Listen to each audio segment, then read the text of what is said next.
Forte abraço a você, telespectador da TV Câmara. Estamos começando mais um Ponto no Encontro. Bom dia a todos. Bom dia, pastor. Bom dia. Pastora Priscila. É uma satisfação trazê-lo aqui para conhecer um pouco mais da vida do pastor Kleber aqui na nossa cidade, que está há 10 anos conosco, né? E ensinando aos jovens a ter uma vida religiosa, né? A verdade é que as pessoas têm muita carência nos dias de hoje, né? Estava comentando aqui fora do ar, e o telespectador há de entender que quando a instituição família quebrou, né, os jovens se perderam tanto pelos 4 cantos do mundo. E as igrejas vieram justamente para arrebatar esses jovens, para dar um norte aos jovens. E eu quero cumprimentar o pastor Kleber e dizer, quando o senhor começou na vida religiosa, por onde o senhor andou e por que Ribeirão Preto? Ok. Primeiramente, é um prazer enorme estar aqui junto com a minha esposa, convite do vereador Genivaldo. Obrigado, Luciano, por estar recebendo a gente aqui. Bom, eu tive uma experiência marcante, né, com Deus aos 19 anos de idade, onde eu era um jovem, onde eu tinha tudo que eu precisava, né, uma família muito próspera. Na época eu estava cursando, né, cursinhos pré-vestibulares para fazer engenharia. E ali eu tive uma experiência muito forte com Deus, porque eu vim de um relacionamento amoroso e tive uma decepção muito grande nesse relacionamento. E de repente eu fui falar com a minha avó sobre isso, né, uma senhora experiente. Falei, vó, aconteceu isso com a minha vida e tal. E eu só chorava. E a minha avó falou, Kleber, olha, eu tô indo para a igreja agora, meu filho. A geladeira tá cheia aí. Se você quiser, fica aí, come o que você quiser. Quando eu voltar do culto, eu falo, mas não é possível, avó. Você não vai me ouvir. Pelo amor de Deus, eu tô precisando de ouvir alguém, eu tô mal. Falei, fica à vontade. Falei, eu vou com a senhora. Botei óculos escuros, para que homem não chora, né? E fui lá com ela, fui a pé, isso lá em Brasília, né? Eu sou brasiliense. Isso em 1994. E aí entrei na igreja, era uma igreja batista, a Igreja Batista Central de Brasília. De repente, as pessoas entraram, eu entrei ali dentro, as pessoas visitantes, seja bem-vindo. Falei, ai meu Deus, parece que o povo me conhece aqui, né? Começaram a me abraçar, falei, já comecei a não gostar. Aí o pastor entrou, começou a ministrar uma palavra, e eu olhei para minha avó assim, a impressão que eu tive era que a minha avó tinha conversado com o pastor antes do culto, porque ele estava falando muito da minha vida ali. E eu senti uma presença de Deus muito grande, muito forte. Eu nunca tinha sentido isso. Eu era um cara muito racional, né? Eu tinha um preconceito muito grande com os evangélicos. A minha avó foi a primeira crente, né, da família. E para mim, crente é burro, feio, pobre e morava longe. Para mim, essa era a ideia que eu tinha, né, dos evangélicos. A minha mãe, me lembro bem, ela até dava uma mesada para minha avó, falava, ô mãe, não faz um negócio desse não, porque a senhora está fazendo isso aí. Minha avó vai dar dinheiro todinho para o pastor da igreja. Não faz isso não. Então eu mesmo, né, era uma pessoa que criticava muito isso. E quando o pastor começou a pregar ali o plano da cruz, o plano da ressurreição, a experiência que eu tinha tido com a Bíblia ou com Jesus era uma experiência religiosa. E eu costumo dizer, Luciano, na igreja que eu tive uma dificuldade muito com esse termo de religião, né? A religião vem do latim religare, ligar a criatura ao Criador, mas foram os religiosos, né? Só a gente ler a Bíblia, a gente vê que foram os religiosos que crucificaram Jesus, né? Foram eles que resistiram ao ministério de Jesus. Então hoje a gente fala, você não tem que ter uma religião, você tem que ter Cristo vivo dentro do teu coração. E foi isso que aconteceu comigo aos 19 anos, que marcou profundamente a minha vida. Dali daquele momento, quando eu recebi a Cristo como meu Senhor, como meu Salvador, quando eu abri a porta do meu coração para Ele, como diz a Bíblia em Apocalipse 3:20, né? Eis que estou à porta e bato, se alguém ouvir a minha voz e abrir a porta, eu entrarei, cearei com Ele e Ele comigo. Eu fiz isso, eu levantei a mão aquele dia e a minha vida se transformou literalmente da água para o vinho. Eu entrei com uma angústia na alma naquela ocasião, muito aflito, e eu já saí dali com a Bíblia na mão que eu ganhei no culto, e não parei de ler a Bíblia de então. Em 3 meses eu tinha lido a Bíblia inteira, já com 19 anos. Experiências de Deus sobrenaturais, a minha família não conseguia entender. Meus pais, né, me criticaram muito no começo, porque eu estava negando uma religião, né, para de repente estar vivendo uma aventura, mas os meus pais não puderam ficar aquém do que aconteceu dentro de mim. A mudança, a transformação do meu comportamento, a paz que eu estava sentindo, né, apesar de ter passado por um término de relacionamento, que naturalmente eu vejo isso na igreja, quando os jovens chegam passando por isso, é muito traumático. mas para mim foi superado assim de uma maneira imediata, né? E isso me marcou. Eu lembro que meu pai falou: Kleber, não é possível, você mudou demais, eu acho que você está ficando fanático, né? Ele até pensou em me levar para fazer o eletro, ver se eu não estava surtando alguma coisa assim. Eu falei: pai, é porque a experiência que você tem é religiosa, pai. A experiência que eu estou tendo é genuína, é verdadeira. E aí eu lembro que eu prestava vestibular para engenharia, e eu falei: pai, é o seguinte, só para o senhor crer, entender, né, que Deus está comigo, que Deus é real, todos os vestibulares que eu fizer agora eu vou passar. Já fazia 1 ano e meio que eu fazia vestibulares para as federais e não entrava. E olha que eu estudava muito. E eu entendi ali, né, que Deus estava esperando essa experiência acontecer para que eu pudesse reconhecê-lo em todos os caminhos da minha vida, né? Porque eu era muito racional. E de repente eu falei isso para ele. E aí foi a grande experiência, uma das primeiras experiências que eu tive, né, de milagres, foi isso. Eu lembro que eu estava fazendo a minha barba, imagina você aí com 19 anos fazendo barba, dura e cheia, né? Dura de nascer e cheia de falha. E eu estava lá no banheiro, fazendo a barbinha, fiz os vestibulares todos. Aí saiu o resultado da UNB, a Universidade Federal de Brasília, para o curso de Engenharia Elétrica. E meu nome anunciou no rádio. Aí meu pai chegou para mim e falou: tá vendo aí, Kleber? Tá vendo aí, meu filho? Você está ficando fanático, você não passou do vestibular. E eu continuei fazendo barba, nem me cortei. Falei: ó, pai, então esse resultado tá errado. Aí ele gritou: tá vendo, meu filho ficou louco. Bom, e aí saiu.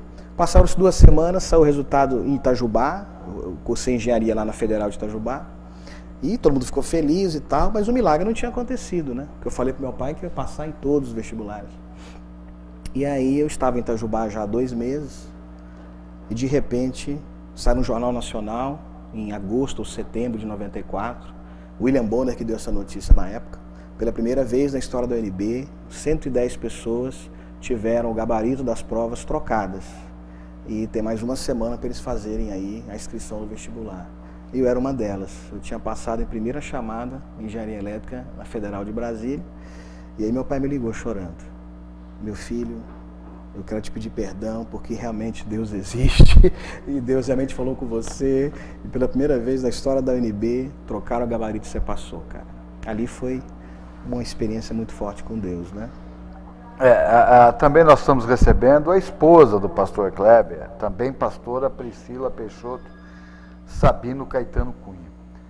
Conta a experiência de ser esposa de um pastor e também pastora. Obrigada pela presença. Estou feliz de estar aqui, obrigada.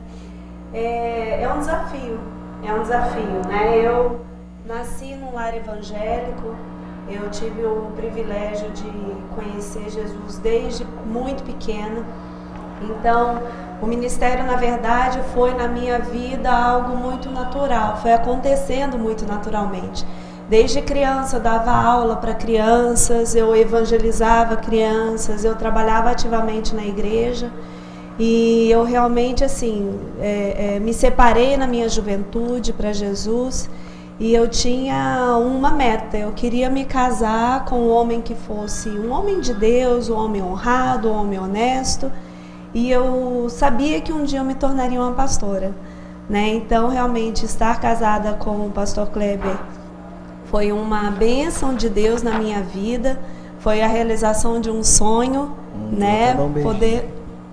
Poder estar com ele no ministério é uma bênção, né? E eu acho assim que hoje, para a mulher, como a mulher ela está muito presente, né, em várias lugares da sociedade, várias profissões, né?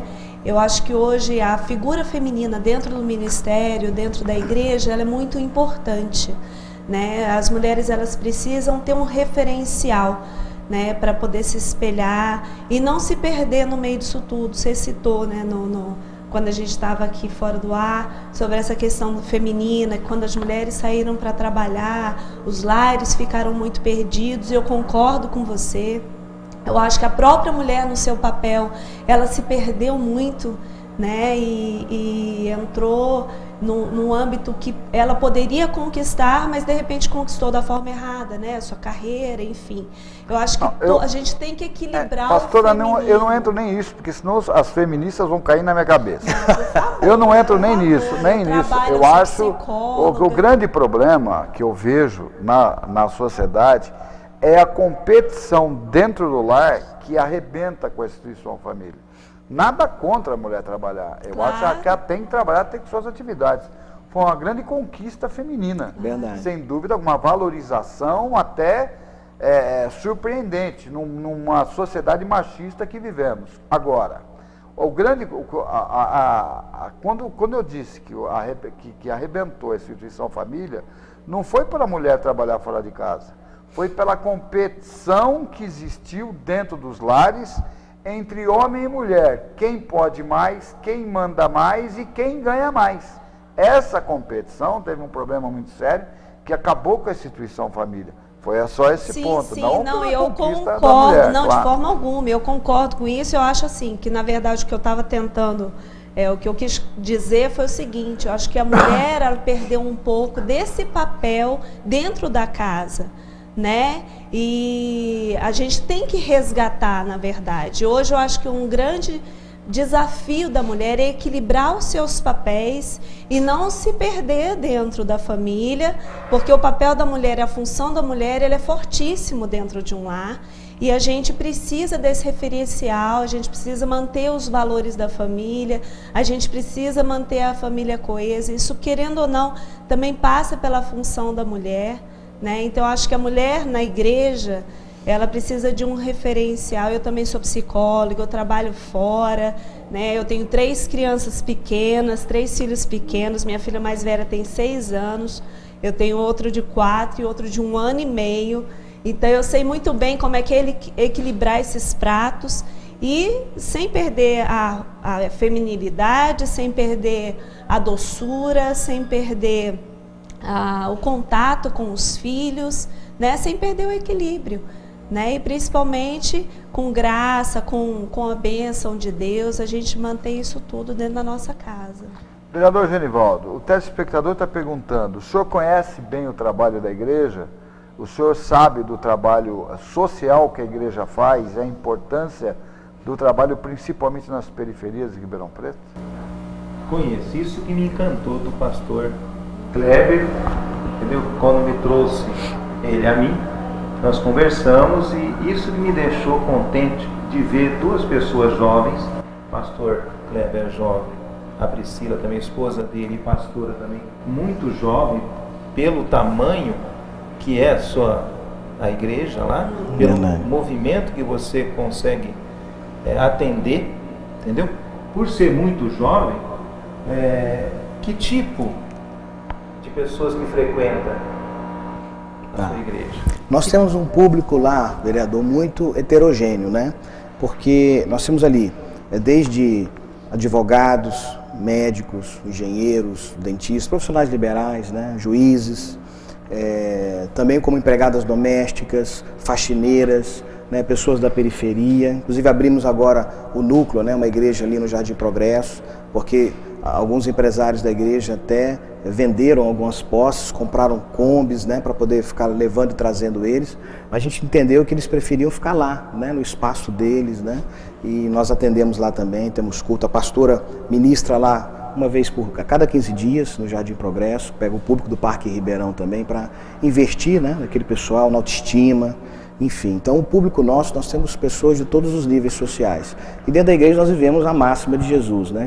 Não há acepção de pessoas. Então ali você chega, quem está cuidando do teu carro é o empresário, quem está recepcionando é um médico, né? Quem está limpando o banheiro é um engenheiro, né? São pessoas que você convive com elas no dia a dia, que muitas vezes têm um papel social, né? No topo da pirâmide, e ali estão servindo, né? Porque aquele que é maior serve o menor, né? Nós estamos servindo mesmo e vivemos isso com muita facilidade da igreja. Eu não vejo, é difícil você ver outro lugar na sociedade onde ricos e pobres se relacionam bem, né? Se relacionam sem falsidade, buscando o melhor um para o outro, se alegrando com o sucesso do outro. Pastor, eu quero fazer uma colocação ao senhor. Eu, como um cristão convicto, eu digo que nós crucificamos Jesus Cristo todos os dias, porque a miséria instalada e os homens que vivem nas ruas sem cuidado, toda a sociedade tem responsabilidade. Verdade. Tá certo? Principalmente os usuários de drogas que estão nas ruas, e não temos vontade política para resolver, e isso em todas as esferas.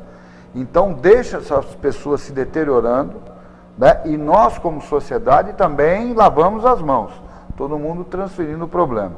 O senhor como um líder, né, religioso, o que o senhor pensa disso? Isso é fundamental. A gente dá assessoria, né, algumas clínicas também de drogadição. A gente tem eventos durante o ano, são 4 deles, a gente chama de revisão de vida, né? A pessoa passa sexta, sábado, domingo numa chácara.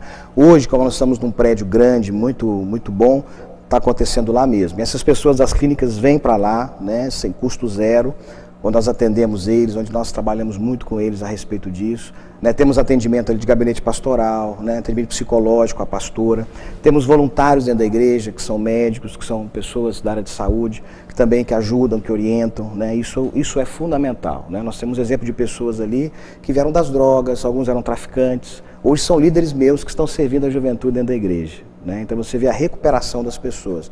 Eu confio muito na educação. A educação é uma base, né, de toda a sociedade, mas a educação não muda o caráter de uma pessoa. O que eu vi na minha vida, nessa experiência de 20 anos de ministério, é que o evangelho muda o caráter de um ser humano.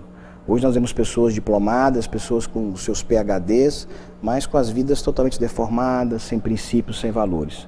Mas quando o evangelho, quando a luz do ensinamento de Jesus Cristo entra na vida de uma pessoa, independente do seu conhecimento, o nível social, o caráter dela é transformado, essa pessoa começa a se importar também com os outros e não só com ela. Uma coisa que nós ensinamos muito na Sara Nossa Terra é isso, né? Você ser mais altruísta, né? Você não ser egocêntrico, não viver para si. Jesus ensinou isso, né? Amar o próximo como a ti mesmo. Nós precisamos entender isso. E quando o Luciano faz essa colocação, a igreja está voltada para isso, né? Para a restauração da sociedade em todas as esferas. Todas as esferas. Pastora, a senhora lida com mães de dependentes químicos. Qual é o trabalho, além de pastora e como socióloga da senhora? Então, a gente busca dar sempre o suporte para a família, né? A gente percebe que, principalmente nos lares e que os filhos ou jovens são dependentes químicos, a família, ela está muito sofrida, a família já sofreu muito com aquilo, enfim, é uma doença que atinge, né, uma dificuldade que atinge a família toda. Então, nós buscamos dar realmente apoio para essa família, atendimento dentro do gabinete pastoral, né? Ensinamos muitas vezes as mães e os pais a lidarem com esse filho, como lidar com esse filho. Né? Uma das questões da droga é realmente a questão do limite, né? Muitos ultrapassaram já todos os limites, porque eles já têm essa dificuldade, eles não aprenderam a respeitar limites durante a vida. Então a gente tenta instituir isso novamente nos lares, nas famílias, né? O amor, a atenção, o cuidado, né? Porque a gente vê que muitas vezes nas famílias dos dependentes químicos, o sistema fica dependente daquele problema né, dentro da família. E a gente precisa trabalhar todo o sistema, toda a família, né, com o suporte psicológico, espiritual principalmente. Nosso foco lá é esse suporte espiritual. Né, porque a gente percebe o seguinte, quando o jovem ele sai da droga, só numa clínica em que não há uma abordagem espiritual, a possibilidade de recaída é mais fácil. Agora, se ele tem um apoio espiritual por trás, ele tem algo, né, a fé para se apegar, um suporte, uma rede de apoio em volta dele, ele tem a chance maior de se manter firme e não recair, né, e não voltar para as drogas. Vereador, você quer fazer alguma colocação para o pastor Kleber? A programação das pessoas na igreja pode encontrar na sua igreja como?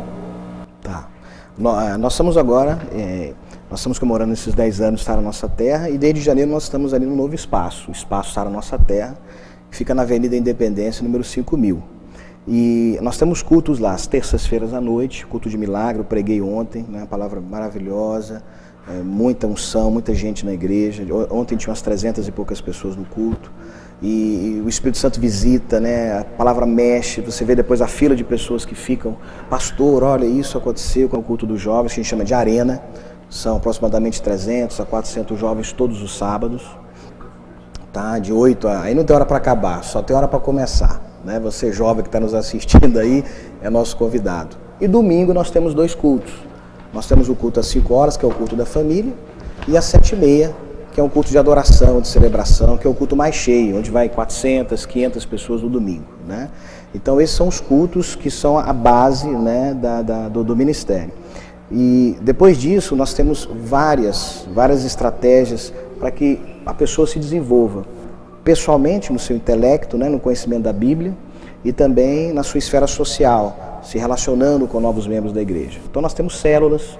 Hoje em Ribeirão são quase 100 células, né, que são reuniões que acontecem às quartas-feiras à noite, na casa dos nossos membros, onde reúne-se grupos de 10, 15 pessoas para discutirem temas da Bíblia, para receberem oração, para poderem abrir o coração, trocarem experiências.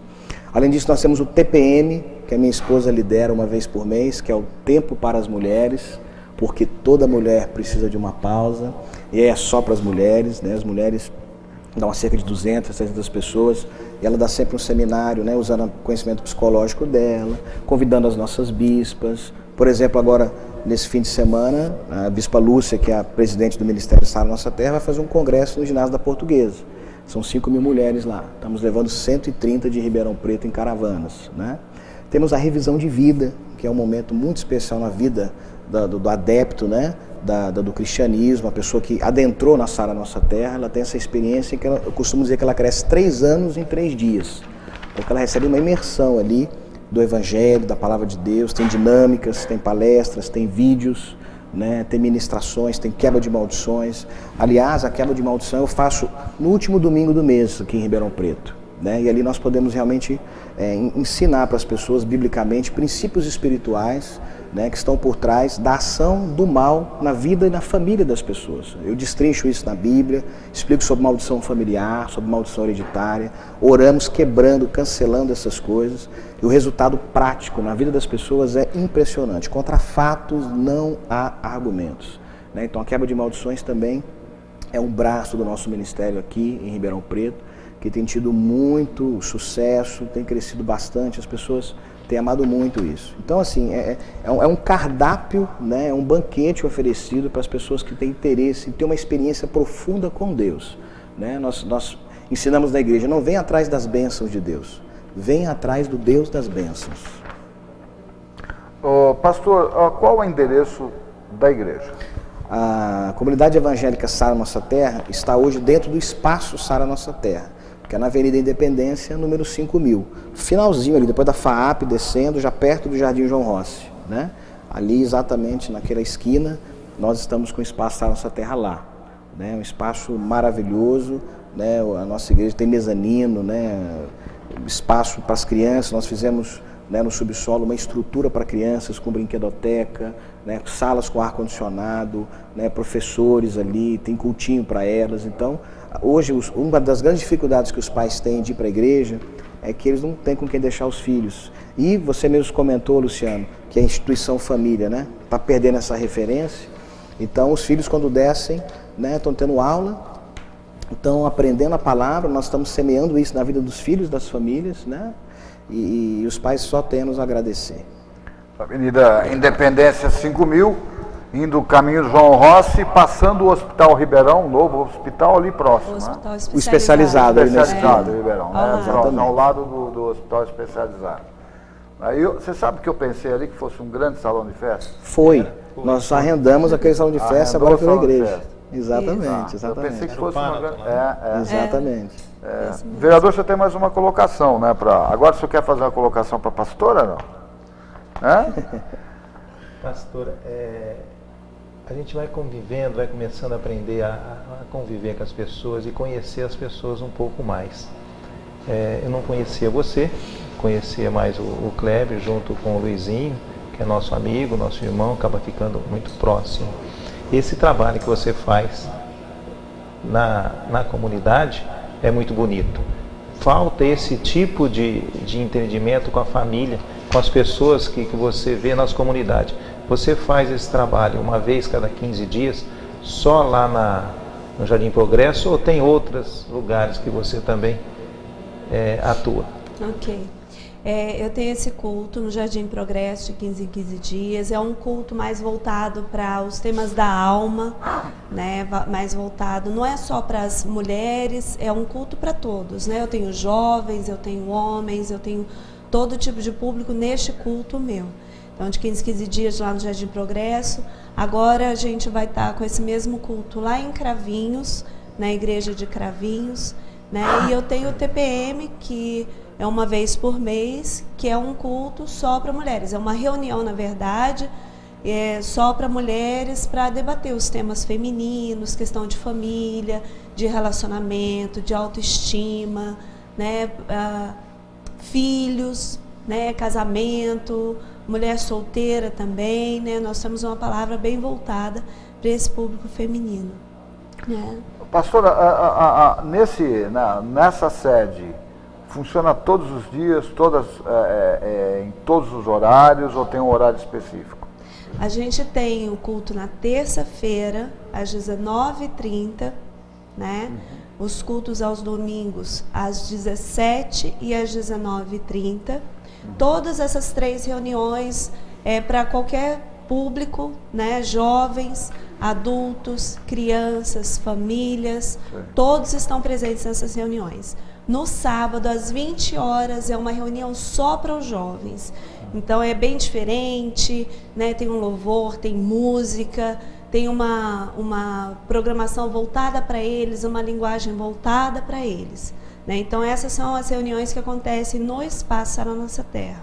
Mas as pessoas quiserem procurar a igreja, podem em qualquer horário, que sempre vai ter alguém para receber, não é? Sim, a gente tem uma estrutura lá. Às vezes as pessoas aparecem e querem conversar com o pastor. O pastor ele tem uma agenda, eu também, né? É só marcar um atendimento, a gente está à disposição.